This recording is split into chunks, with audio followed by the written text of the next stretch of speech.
the Juice Man. What's happening? How you been? Hope you all had a great weekend.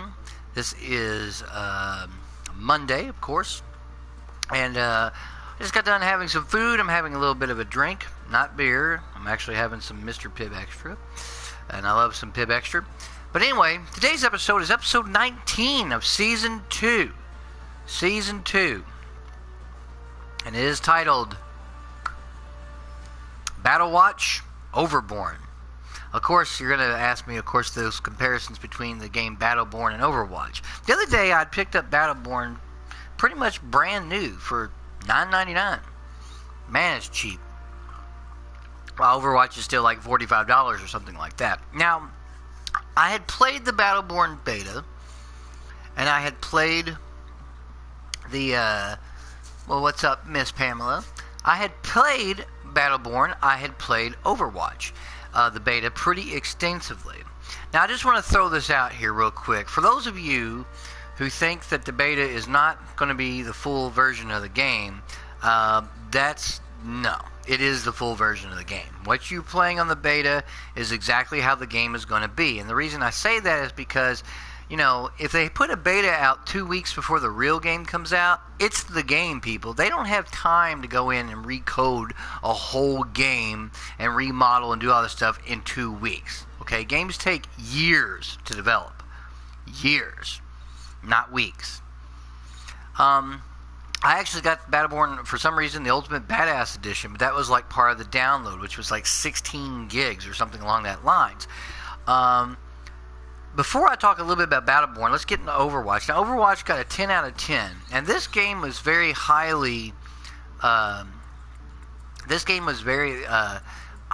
like, praised. Game of the Year, 10 out of 10, 9.5, 10 out of 10, and I'm going to say this, but Overwatch had these really appealing heroic style characters, just like Battleborn, which did come out 3 weeks prior, and it also has, for Blizzard not ever really making a first-person shooter per se, they kind of knocked it out of the park. You know, the shooting mechanics felt so good, and it was just really, really well designed. You know, and that's about it. That was Overwatch. That's all it had going for it. Cool character designs and cool shooting, like good gameplay on the shooting. That's it. There was limited maps. Very, very limited content per se, which other games that have limited content usually get shit all over, right? I mean, Evolve had more content, ladies and gentlemen, than Overwatch. And if you're an Overwatch fan, no disrespect, the game's cool. Is it a 10? Hell no, it's not a 10. It's not even a 9.5. See, Blizzard ponied up a whole shitload of money to a lot of these websites and places that are going to review games. Even brought guys to their studio. They got free copies of Overwatch. You know, GameStop managers got free copies of Overwatch. I mean, push the game, and the game went on to do this historical thing, while Battleborn was kind of left in the dust. Now, before you say, well, you're a Battleborn fanboy, I'm not. I didn't pick the game up until now, and I picked it up because it was only $10. But one of the things that I saw the other day about Overwatch is Overwatch are this group of characters, you know, that has came together to fight some, I guess, to protect the universe or whatever from evil threats. As far as I can get from the story, since there's very little in the way of a story in the game. In fact, there is no story. There's an opening cinema. That's it. That's it. No story. But yet, Overwatch spends their entire time fighting each other. Right? You can even play as, like, everyone can play the exact same character if they want. That doesn't even make sense. They should do the Paragon thing. You pick a character, no one else can use it. It makes more sense to do that. But anyway, I digress. Battleborn actually launched with a story. There is a story mode. And you can level up not just you, the player, but you can level up the actual characters in the game that you can play as yourself, which is really cool, right? And being able to do that is really, really neat. You have these different ranks, and it's nice to see that. Like, as you can see here, let's say Umbra here is rank 1 of 20.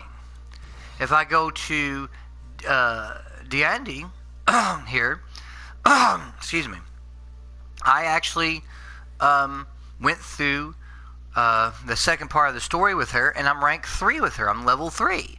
You actually individually rank yourself, the player, as the command rank, and these characters that you play as also level up. And I can replay through story missions as a different character, and because the game has that story mode, it's really cool. You can actually do that. It's a very well designed game. Not only mentioned they added a bunch of new characters, some you can buy or unlock, but it's pretty cool, the way they set it up. And I really dig it.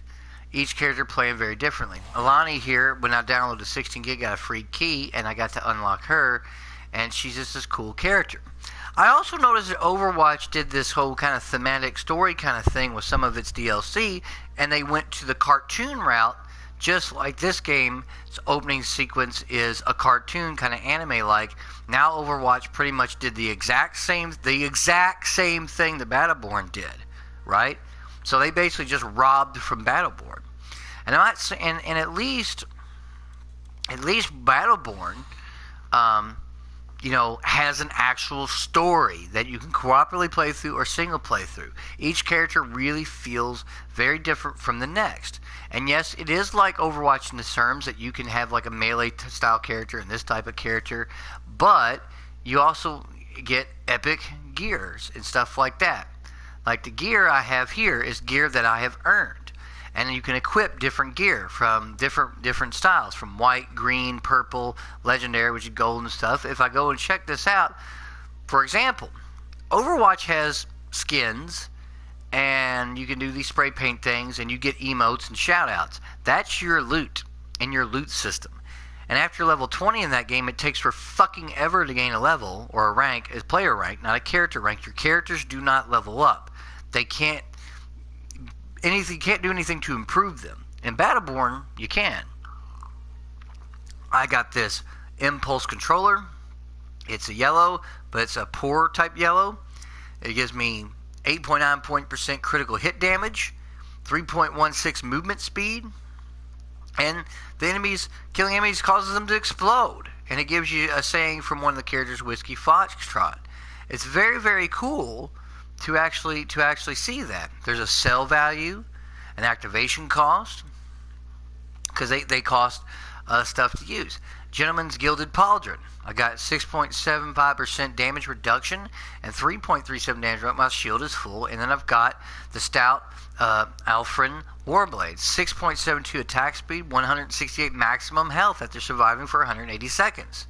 And that's really cool because this loot system allows you to take a character, let's say, that might be strong in melee, knowing they need to be up close and personal, and you can put stuff on there that boosts their health and shield so they can survive big encounters. Or if you look at the gear here like this, recovering sidecar, reload speed, and CC duration. What's cool about that is it says rogue item for tapping magazine side by side. So a person that uses guns or something like that, that's going to benefit them. It's just very, very, or skill damage, or, I've got some other stuff here. I've got extras, and I can sell this stuff if I want to. It's very cool because if you get extras, you can do that. And it's so neat that this has actually got it's actually got an actual loot system that changes the nature of your character. And that's great. You'll find gear in loot packs, which you'll earn as part of our and you can buy loot packs if you want, or you can just earn them. And that's what I'm talking about. Like, how is it that Battleborn kind of got shit on by a lot of people? Not so much the reviews were kind of hit or miss, and by people, but generally speaking, had more content, right? More characters, more a story mode, a really cool campaign intro, right? And game modes, and Gearbox continued to support it. The gig that they came out now was the winter or spring kind of thing, which was over 13 gigs. Mine was 16 because I just bought the game, and changed the UI and added new characters and changed the way some of the game plays, and they just made a lot of changes to heighten the experience between these challenges, titles I earn. I mean, the game actually lets you level up your characters. You can level up your characters. It's very, very cool. And if I go to if I pick Deandra, for example, and I go to her appearances, you can see all the stuff here. These are rewarded at character ranks, obviously, or I can purchase that, if I have the money. But you got these different things: rewarded at character rank 4, rewarded at character rank 8, character rank 11. See, I don't have to wait to open up a loot box like in Overwatch, and hopefully I might get a cool skin out of it. Or I can just spend like $100 and get a bunch of loot boxes because of stupid microtransactions. And yes, Battleborn also has microtransactions. But all these are unlocked. And what's cool is complete challenge down as a champion. So there's challenges that let you get stuff. Now this stuff does cost their in-game currency that you can buy. But what's cool is it's generally cheap. And it's cool that that you do get these skins. A lot of them are unlocked just simply by leveling your character up and playing through it. It's just very, very cool that it does that. And having the story mode is nice because I can go through the story, or I can play operations, or I can train. Training is pretty cool because you can practice with the characters if I want to. Operations, you can do the versus thing. You can do different things. So train with Battleborn. It's a dojo training. It kind of teaches you how to do that. And it says incursion tutorial solo. Learn and practice from versus gameplay on your own. See, and you can solo like playing against like AI bots, right? And that's really cool.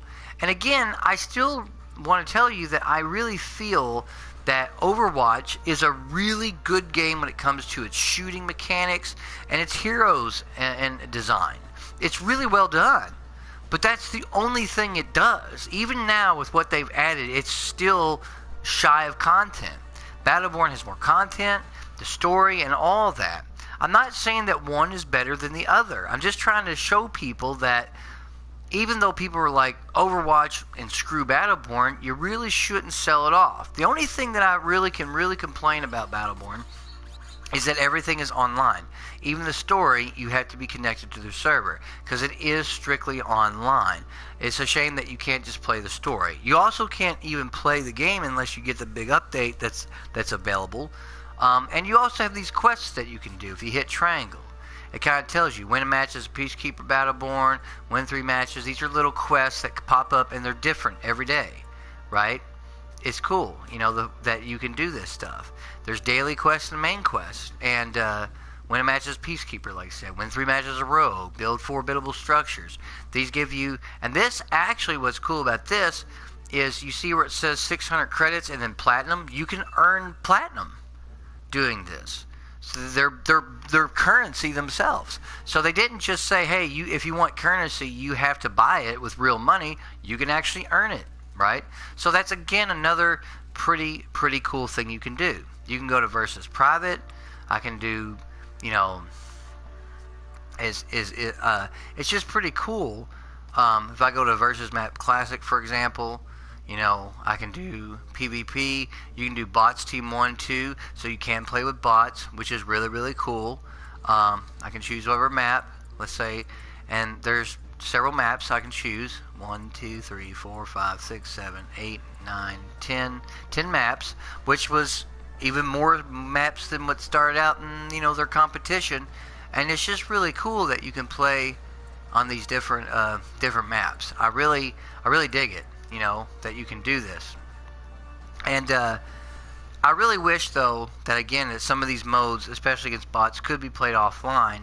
But nevertheless, Battleborn for $10, brand new, if you can find it, it's really a steal. It's got a ton of content, and it's a really, really fun game to play. And again, if you love Overwatch, I do like Overwatch. I think it's a good game, but It definitely did not have the same level of content or a story or any stuff that Battleborn has, and yet people criticize Battleborn for being too much like Overwatch when thematically they don't even play the same.